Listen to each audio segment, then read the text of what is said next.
പ്രിയ പ്രേക്ഷകർക്ക് സീരിയൽ ന്യൂസിലേക്ക് സ്വാഗതം. കൂടുതൽ സീരിയൽ ന്യൂസുകൾ അതിവേഗം ലഭിക്കുന്നതിന് ഈ ചാനൽ സബ്സ്ക്രൈബ് ചെയ്യുക.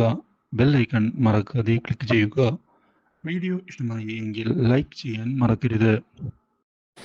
തൻ്റെ കുടുംബത്തിനു വേണ്ടി സാക്രിഫൈസ് ചെയ്യുന്നതിനായുള്ള തീരുമാനം എടുത്തുകൊണ്ട് മുന്നിലേക്ക് പോകുന്ന മീനാക്ഷിക്ക് ഒടുവിൽ ആൺകുഞ്ഞ് ജനിച്ചിരിക്കുകയാണ്. ഇതോടെ മീനാക്ഷി വളരെയധികം സന്തോഷിക്കുന്നു. പക്ഷേ ഇതേ തുടർന്നാണ് കുഞ്ഞിനെ മുകുന്ദൻ്റെ വീട്ടുകാർ സ്വന്തമാക്കി പോകുന്നത്. ഇതോടെ ആകെ ഒറ്റപ്പെട്ടവളായി മാറുകയാണ് മീനാക്ഷി. തൻ്റെ സ്വന്തം വീട്ടുകാർ പോലും മീനാക്ഷിയെ തിരികെ സ്വീകരിക്കുന്നതിന് തയ്യാറാകാത്തതിനെ തുടർന്ന് മീനാക്ഷി ആകെ തകർന്നു പോകുന്നു.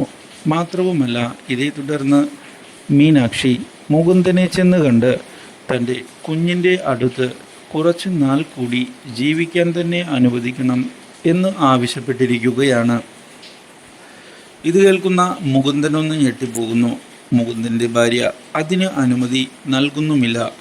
ഇതോടെ വേലക്കാരിയായി വീട്ടിൽ നിൽക്കാൻ താൻ തയ്യാറാണ് എന്നും കുട്ടിയെ കാണാൻ അനുവദിച്ചാൽ മതി എന്നും മീനാക്ഷി കരഞ്ഞു പറഞ്ഞിരിക്കുകയാണ്. ഇത് കാണുന്ന മുകുന്ദൻ ആകെ ഒന്ന് ഞെട്ടിപ്പോവുകയും ഒടുവിൽ അതിന് സമ്മതം നൽകുകയും ചെയ്തിരിക്കുകയാണ്. Do like, share and subscribe.